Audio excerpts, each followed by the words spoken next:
মুন্সিগঞ্জে আওয়ামী লীগ আমলের মামলা থেকে ১১৫ বিএনপি নেতাকর্মীকে অব্যাহতি দিয়েছেন আদালত। রোববার দুপুরে চিফ জুডিশিয়াল ম্যাজিস্ট্রেট আদালতের সিনিয়র জুডিশিয়াল ম্যাজিস্ট্রেট জসিতা ইসলাম শুনানি শেষে এই আদেশ দেন। এ সময় ভুক্তভোগী বিএনপি নেতাকর্মীদের পক্ষে ১২ জন আইনজীবী আদালতে শুনানিতে অংশ নেন। এই মামলাটা ১৩ সনের মামলা, ১৫ সনে বিচার শুরু হয়েছে।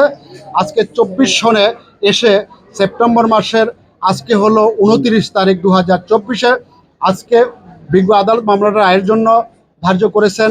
সেখানে রাষ্ট্রপক্ষের এপিপি তার বক্তব্য রেখেছেন, আমরা আমাদের বক্তব্য রেখেছি। রাষ্ট্রপক্ষ তার সাক্ষী প্রমাণের মাধ্যমে আসামিদের বিরুদ্ধে অভিযোগটা প্রমাণ করতে ব্যর্থ হয়েছে।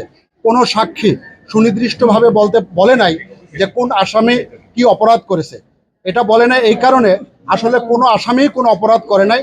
ওই দিন যে অভিযোগটা করা হয়েছিল পুলিশের উপর হামলা এবং সেখানে বিস্ফোরক ঘটনা, এমন কোনো ঘটনা ওই দিন শ্রীনগরের সনবাড়িতে ঘটে নাই। রাষ্ট্রপক্ষ সাক্ষী দিয়ে সেটা উপস্থাপন করতে পারে নাই।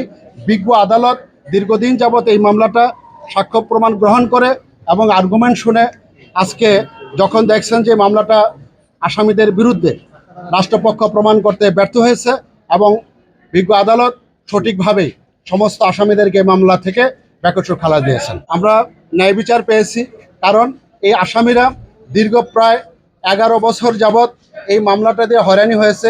একটা মিথ্যা মামলা। আজকে রায় ঘোষণার দিন ধার্য ছিল এবং সকল আসামি, এই মামলার সকল আসামি ১১৫ জন উপস্থিত ছিলেন এবং বিজ্ঞ আদালত ন্যায় বিচার করে তাদেরকে বেকসুর খালাস প্রদান করে।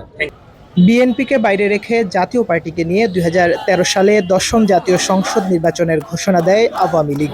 ওই নির্বাচন বাতিল করে নির্দলীয় সরকার ব্যবস্থা পুনরায় চালু করার দাবিতে সারা দেশে আন্দোলন ঘোষণা করে বিএনপি। ২০১৩ সালের ৫ নভেম্বর ঢাকা মাওয়া মহাসড়কের ছনবাড়ি এলাকায় মুন্সিগঞ্জের শ্রীনগর উপজেলা বিএনপির নেতাকর্মীরা কর্মসূচি পালন করেন। পরদিন আক্রমণ ও ইটপাটকেল নিক্ষেপের অভিযোগ এনে উপজেলা বিএনপির শীর্ষ নেতৃবৃন্দ সহ ১১৫ জনকে আসামি করে বাদী হয়ে শ্রীনগর থানায় মামলা করে পুলিশ। ওই মামলায় ২১ জন সাক্ষীর জবানবন্দি গ্রহণ করেন আদালত। ১১ বছর পর রোববার ছিল মামলার রায় ঘোষণার দিন। এদিন রাষ্ট্রপক্ষের আইনজীবীর উপস্থিতিতে মামলা থেকে সকলকে অব্যাহতির আদেশ দেন বিচারক। বিএনপিকে বাহিরে রেখে নির্বাচনে পায়তারা করেছিলেন আওয়ামী লীগ সরকার। সেই জন্য আমরা একটা অবরোধ করেছিলাম শ্রীনগর পুরান থানা থেকে সনবাড়ি চৌরাস্তা পর্যন্ত। ৮-১০ হাজার আমাদের জনগণ নিয়ে আমরা করেছিলাম। সেখানে আমাদের দাবি ছিল বিএনপি চায় শান্তিপূর্ণ একটা নির্বাচন চায়, সেই নির্বাচনে অপেক্ষা না করে তারা একটা নির্বাচন দিয়েছিল। এই জন্য একটা অবরোধ করেছিলাম আমরা, প্রায় 2 ঘন্টা আমরা ওখানে ছিলাম। তারপর পুলিশ প্রশাসন আমাদেরকে গুলিবিদ্ধ করে, রাবার বুলেট, লাঠিচার্জ, অনেক আমাদের অগণিত নেতাকর্মী আমাদের ছিলেন এখানে। সেখানে আমরা অনেক লোক আহত হয়েছিলাম, হসপিটালে ভর্তি হয়েছিল।